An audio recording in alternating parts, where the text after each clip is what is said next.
Assalamualaikum warahmatullahi wabarakatuh. My name is Khairana and my partner Siti Syawalia. And Anissa Rahmi. we want to explain about morphology. There are 7 material of morphology. The first is what is morphology. The second is branch of morphology, morpheme, allomorph, roots and stem, affixes, inflectional and derivational, and morphemes. Derivational morpheme. Oh yeah. The first is what is morphology. Morph is the smallest unit of language that has meaning in sounds or writing. Logy as a particular branch or field of learning. So, morphology is a branch of linguistics that studies segments of language that carry meaning.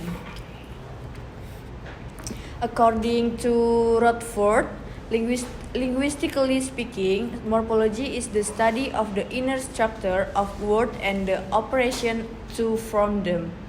According to Aronoff and van der Maan, morphology is the branch of linguistics that deal with words, their internal structure or how they are formed. There are 2 types of branch of morphology. The first is morpheme and word formation. Jelasin dulu tadi word formation. Since the word formation material are already explained in the first meeting, so in today's presentation we will focus our explanation about morpheme. According to Jeffrey Zal, morphemes are the smallest meaningful units of language. According to Hamawen, morpheme is the minimal meaningful unit in a language. The term morpheme is used both to refer to an abstract entity and its concrete realizations in speech or writing when it is needed to maintain the signified and signifier distinction. The term morph is used to refer to the concrete entity, while the term morpheme is reserved for the abstract entity only. There are 2 types of morphemes. The first is free morphemes and bound morphemes. Free morphemes have 2 types. The first is lexical morpheme, lexical and functional. In the bound morpheme, they have 2 types. The first is derivational, and inflectional. Free and bound morphemes. Free morphemes can stand by themselves as single words. Generally can be identified as the set of separate English word forms such as basic nouns, adjectives, verb, and etc. Example, open, tour, sleep. When free morphemes are used with a bound morphemes attached, they are usually known as stems. There are 2 categories of free morpheme. The first is lexical morphemes, ordinary nouns, adjective and verb that we think of as words that carry the context of the message we convey. And the second, functional morphemes, consists of the functional words in the language such as conjunction, preposition, articles, and pronoun. Lexical morphemes can be added to the language rather easily to they are treated as an open class of words. Example, girl, man, house, tiger, and etc. Functional morphemes are almost never added to the language. They are treated as a closed class of words. Example, and, but, when, because, on, near, above, in, the, that, it, them, and etc. Okay. Sampai sini ngerti?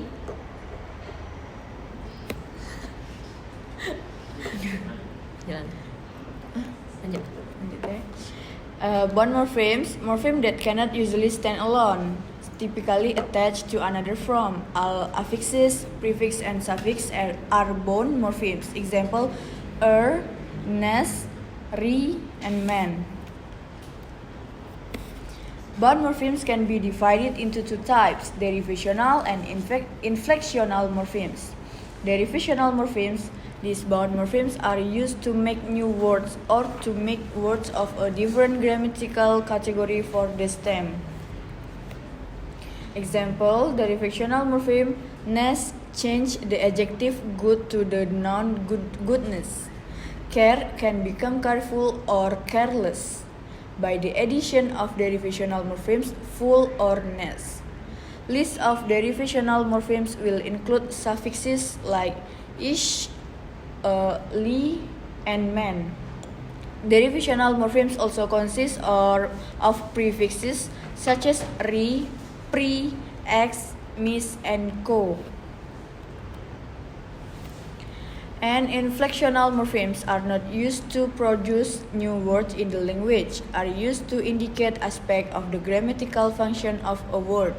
Inflectional morphemes are used to show whether a word is plural or singular, if it is a past tense, and if it is a comparative or possessive form. There are 8 inflectional morphemes or inflections. Apostrophe s, ing, at, and, est, and Example, Jim's 2 sisters are really different. One likes to have fun and is always logging.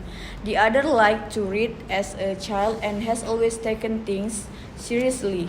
One is the loudest person in the house and the other is the quieter than a mouse. Jadi, iya sih, jelasin sedikit. Jadi apostrofi s di situ kayak menjelaskan kepunyaan. Dia biasanya tuh possessive nouns dan sister di situ s-nya tuh kayak menandakan bahwa dia itu plural. Plural noun. And likes di sana juga menunjukkan plural.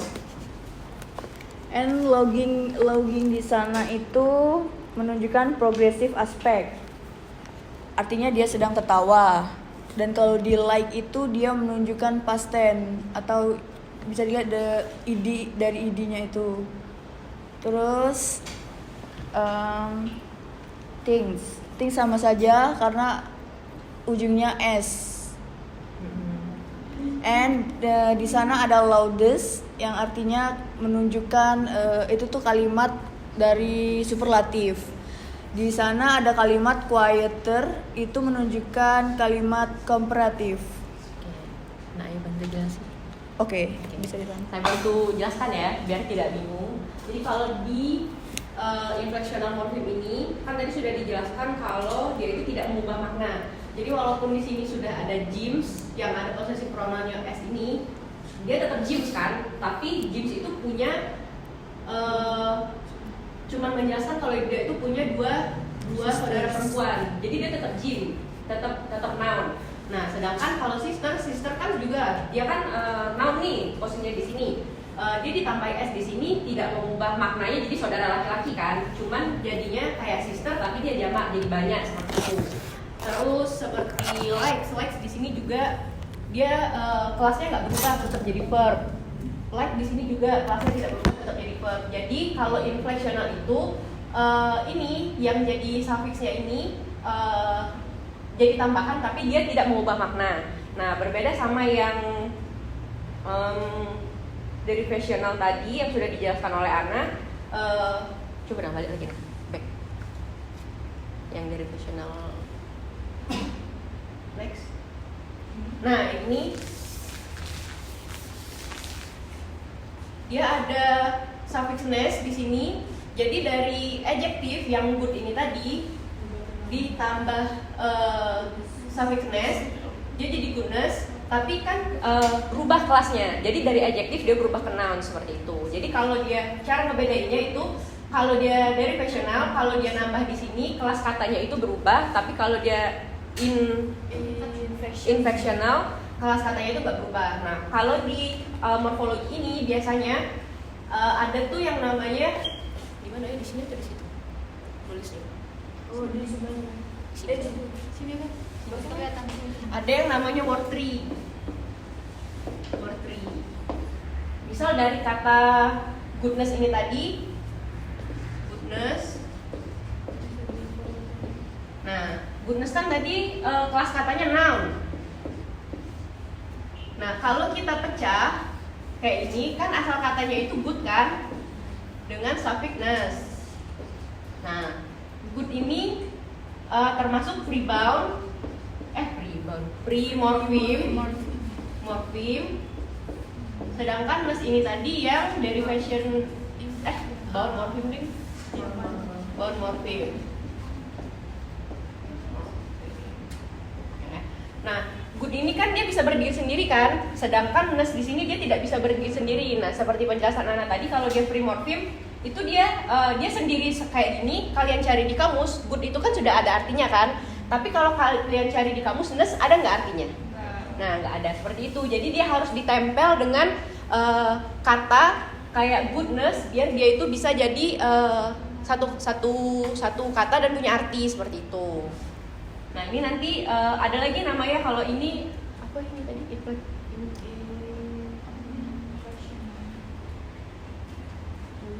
Inflectional, leksikal.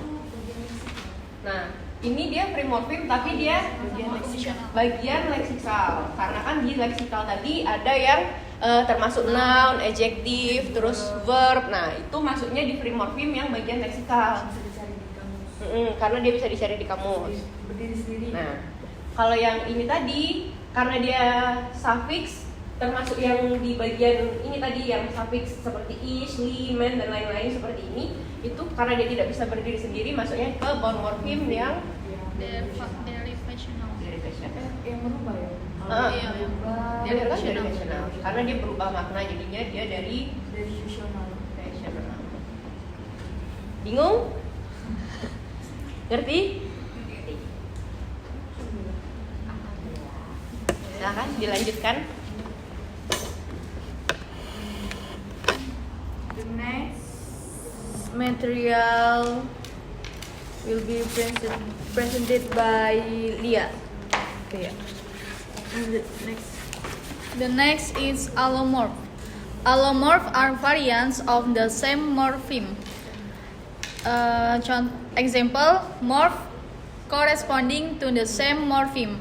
They have the same function but different forms. Unlike the synonym, they usually cannot be replaced one by the other. Jadi morpheme itu seperti varian. Allomorph itu varian dari morpheme. A morpheme might not have the same shape in a very environment. It might have different allomorph. Jadi dia tuh tergantung dari varian dari katanya, bunyi dari katanya. Contohnya kayak ini, mana ini? Yang ini dulu. Oh, an allomorph is a morpheme in particular environment. In plural, Z is realized as Z in dog. Nah, jadi kalau dog itu kalau dia plural, S-nya kan ditambahin S. Nah, S-nya tuh dibaca Z, dogs jadinya. In cat, dia plural ditambahin S, bunyinya jadi S, cats jadi. Nah, jadi itu yang dimaksud dari variannya itu. S in fish, S0 in fish. Jadi dia fish tetap fish. Jadi kalau fish itu tetap fish, tidak berubah. And as is in dish, disease. Nah, dish itu bentuk pluralnya kan dia karena dia dia makainya is, tambahin is. Jadi kita bacanya is, disease. Nah, seperti contoh morpheme S. S itu dia plural. Kalau S itu dia dalam bentuk plural, kalau id itu dalam bentuk past tense. Jadi kayak kalau plural, kalau plural atau s tadi dia ada 3 bentuk, jadi bisa jadi is, bisa jadi z, bisa jadi s. Kayak contoh yang cats, dogs. Nah, itu tadi. Terus kalau yang morfem, yang it, yang past tense, dia biasanya di past tense bunyinya kayak contohnya ini. Bunyinya dia juga ada 3, ada ide, ada yang dibaca ide, ada yang dibaca teh, ada yang baca de. Nah, ini contoh juga dari yang plural. Words hats karena dia menggunakan dia ditambahin s jadi bunyinya hats. Terus dog karena dia tambahin s jadi dia berbunyi dogs. And basis karena dia s dia tidak bisa men-ss jadi tambahin es jadi buys. 3 allomorph do not occur randomly, which allomorph occurs depends on phonetic environment. Nah, itu tadi. Kalau di fonologi kemarin di fonim ada yang namanya allofon. Nah, di morfem ini juga ada yang namanya allomorph. Allomorph itu tuh lebih ke bunyi sih, karena kan ini ada suffixnya di belakang ini kan. Nah, untuk khusus yang plural ini tadi, kalau dia ketemu te, s-nya itu jadinya tetap dibaca s. Terus kalau dia ketemu jadinya z, seperti yang dijelasin lihat tadi lah ya pokoknya. Nah, ini itu nggak bisa random karena dia itu tergantung sama phonetic environment-nya, seperti pas kita belajar fonologi dan yang fonim dan allofon kemarin, seperti itu. Next. Sama ini yang contoh dari past tense tadi. Started dibacanya it, started. Terus wish dibacanya wished.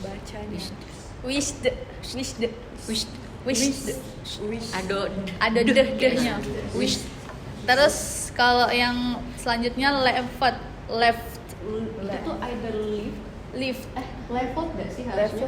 Iya, level. Kurang L itu sebelum di level. Tak ujungnya jadinya teh, tidak level kayak level. Nah, itu yang dimaksud varian. Ini saya. Ini ayo ya. Ya. Next, explain it by Cica. Okay.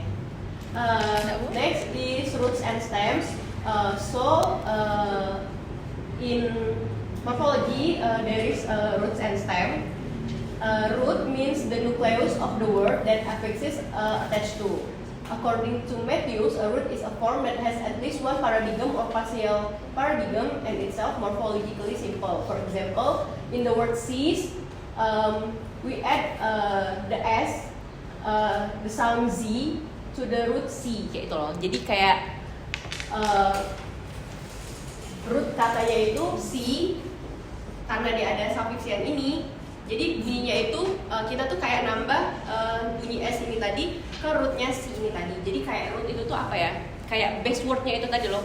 Jadi kata-kata dia itu sendiri tadi. Nah, seperti itu. Terus in English roots there are free morphemes, sama yang kayak tadi. Dia kan bentuknya itu bisa jadi kayak noun, bisa jadi kayak verb atau adjective seperti itu. In other languages, this is less common. Jadi biasanya kayak ini tuh adanya di English language. And there's also compound words contain more than one root. Jadi bisa seperti ini. Kayak ini kan concrete. Jadi ini root sendiri, ini satu kata sendiri. Terus kayak crete juga satu kata sendiri, tapi dia bisa digabung jadi satu kata kan, concrete misalnya seperti itu. Terus homework kan home artinya sudah ada sendiri nih, dia rootnya dari kata home. Terus kayak work, dia juga rootnya tuh sendiri dari kata work seperti itu. Tapi dia kalau misalnya digabung berarti jadi dua root ini tadi bisa jadi satu kata seperti itu. And then dari stems or base, which is a word without its inflectional affixes, means that root plus all derivational affixes. According to Matthews, a form that underlines at least one paradigm of partial paradigm but itself morphologically complex. And the main difference between roots and morphemes is that a root is morphologically simple, whereas stem is complex. Jadi kalau root tadi dia lebih simple seperti ini kan, agree. Kata agree ini adalah rootnya, tapi ketika kita ngasih derivational affixes ini tadi yang man atau li atau ish itu tadi kan seperti ini agreement jadinya. Nah ini sudah termasuk stem karena dia nempel nih. Jadi rootnya yang ini derivational affixesnya. Gitu. Ngerti?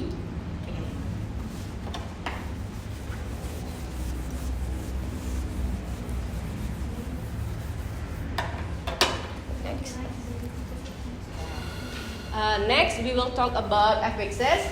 So, according to Jensen, an affix is a morpheme that is attached to a word root to form a new word or lexeme. Seperti tadi ya, dari agree jadi agreement. Nah, an affix is a morpheme that is not a root. Jadi, dia nggak bisa berdiri sendiri. Jadi, apa ya? Dia tuh morpheme tapi ya nggak bisa berdiri sendiri pokoknya. Karena tadi harus ditempel biar dia bisa jadi satu arti, ada maknanya seperti itu. And an affix therefore is a bound morpheme because it cannot stand alone. Nah, cara masang masang affixes ini tadi adalah by attaching affixes to different points of the root.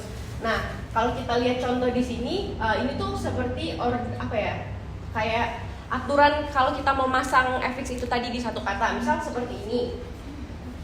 Dari kata consider ini kan rootnya kata consider. Nah, kalau misalnya kita kasih prefix di sini reconsider, jadi ditambah derivational prefixes. Jadi contohnya itu seperti ini. Root itu kan termasuk inflectional prefixes.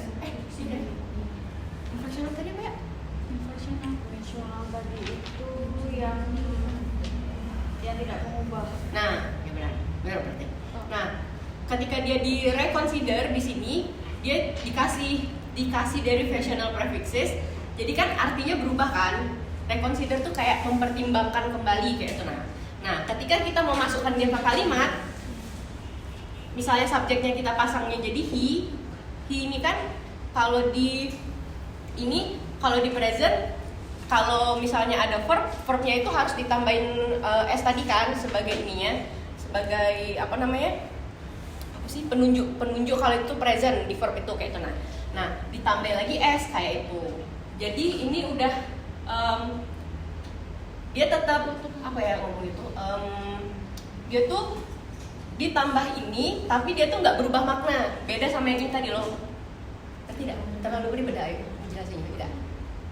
Jadi kalau misalnya dari root ini kita kasih di sini reconsider, dia kan berubah makna.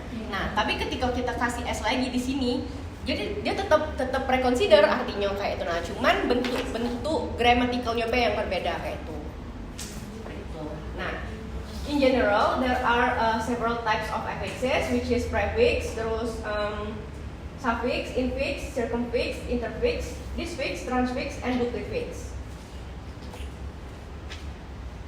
Nah, prefix is a bound morpheme that occurs at the beginning of the root to adjust or qualify its meaning, such as re in rewrite, and then tree in triangle, and miss in misunderstanding.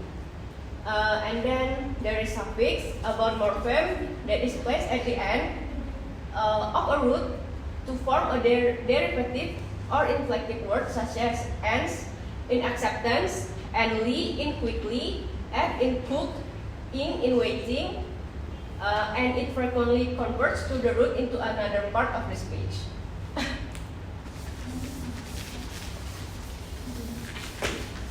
The third one is infix, which is a bound morpheme that is placed within a word, and it tends to occur in the middle of the word. In English, infixes are very unique, such as O in biology, and in Arabic, the diminutive infix y can be found in words such as kulait means small dog, or rujile means small man, and mukaitib means small office. And this kind of affixes not usually used in English. The fourth is circumfix, which is a prefix and suffix that act together to surround a root. And these affixes, neither of which can be used in isolation. In German language, the G, the prefix G and suffix dir is a circumfix that denotes the past tense as in the example below. Jadi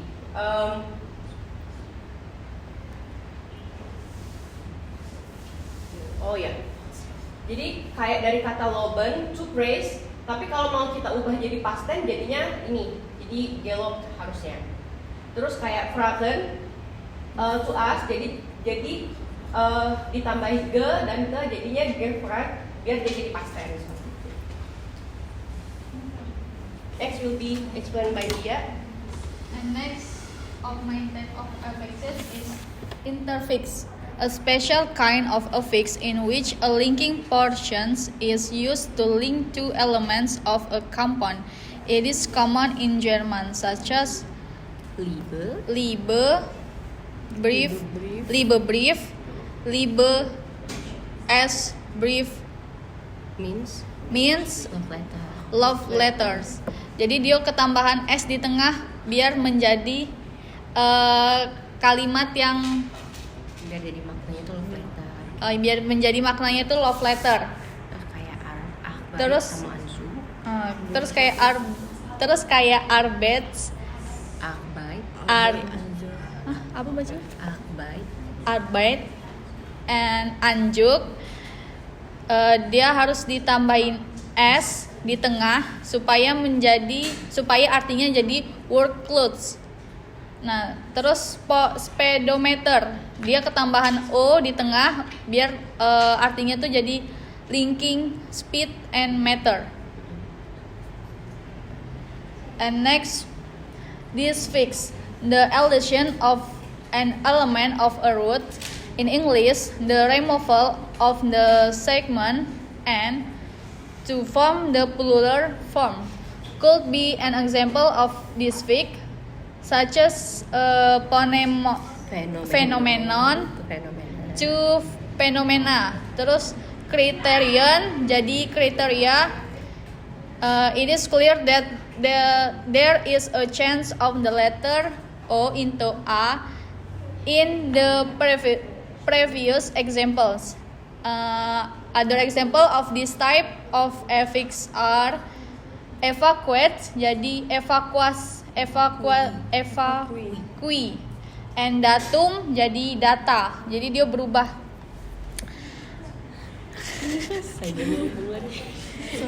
Jadi dia yang berubah tuh ada yang dihilangin. Kayak ini A-nya tuh dihilangin jadinya criterion kayak itu. Seperti itu. Ada kata yang dihilangkan. Huruf. Sorry. And transfix. Transfix also a special kind of affix that involves but discontinuous affix and discontinuous base buyer. These affixes are called transfixes as they occur throughout the root. They are commonly used in Arabic as in the example below. Ini dari bahasa Arab biasanya seperti tola jadi kill. Terus yaktul jadi he kills. Terus util jadi he was killed. Otol jadi he killed. And otil jadi killer. Jadi dia ini dari bahasa Arab dirubah menjadi jadi bahasa Inggris. Seperti itu. Ini siapa? Apa ya? And the last one is duplifix partial duplication. is a rare type of affix in which an element plays to the stem that consists of both copied segment and fixed segments. Example from dari bahasa Somalia, the plurals are book, become book, bugak. Yeah. Jadi books, cup, kop atau kup, kubab, Kup dan kubab. kup dan kubab atau kup jadi cups, cups, cup atau cups. And di bahasa Indonesia seperti anak, kalau di bahasa Indonesia anak jadi anak-anak pluralnya. Terus kalau di bahasa Inggris child jadi children. Kalau di Inggris kan child. Kalau di Inggris dan kan children. child. Tapi kalau di bahasa Indonesia tuh anak kebanyakannya jadi anak-anak kayak. Ya. Kalau di Inggris tuh child, terus jamaknya jadi children.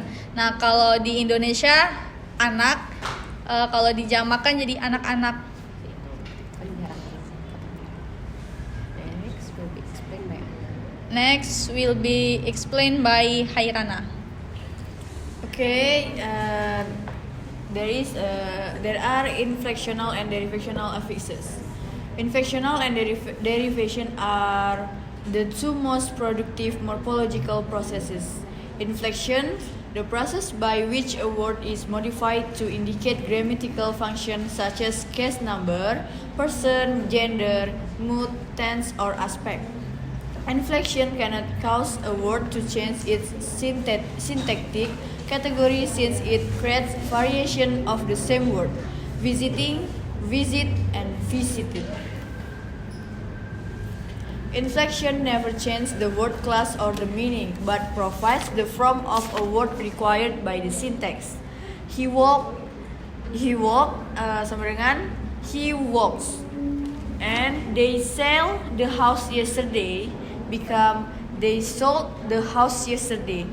Jadi kalimatnya tuh in English dia berubah grammatically dia berubah, tapi artinya tetap sama seperti the boy is friendly than the girl. Jadi the boy is friendlier than the girl. And contoh lainnya the man house sama the man's house. Jadi dia tuh kayak artinya tuh sama aja, tapi dari gramaticalnya itu berbeda. Itu inflectional. Inflectional categories itu ya number and types are language specific, number singular, plural, dual, some language, gender, masculine, feminine, neuter, indefinite, some language, definiteness, definite, indefinite, case, nominative, accusative, dative, and genitive. Person, first, second, third. Tense, past, present, and future. English only has 8 inflectional morphemes, namely apostrophe s, ing, ed, and est, and Two are attached to nouns s and apostrophe s and s. 4 are attached to verb s, ing, and ed. 2 are attached to adjective and est. All are suffixes. Derivation is the most common used word formation process to be found in the production of new English words. Derivation can change the grammatical category of the base. Derivation is the process by which a new word is created from an existing word, sometimes by simply changing the grammatical category, such as changing a verb to a noun in words like move to movement, create to creation. Derivation also changes meaning of words like hard to hardly. Suffixes such as ish, li, man, and prefixes such as re, pre, ex, and mis. Inflection versus derivation. Inflection depends entirely on syntactic context. Derivation does not. Inflection does not change core lexical meanings or lexical category. Inflection tends to be more productive than derivation. Virtual any noun in English can be pluralized with the. Inflection varies from one language to another more than any other aspect of language. Inflection versus derivation. Words with derivational morphemes are new words, which you would expect to find in a comprehension dictionary. Words with inflectional morphemes are conjugated or declined words, which you would not expect to find in a dictionary. Inflectional words are closer than derivational words to the root. Oke, sampai sini ada pertanyaan?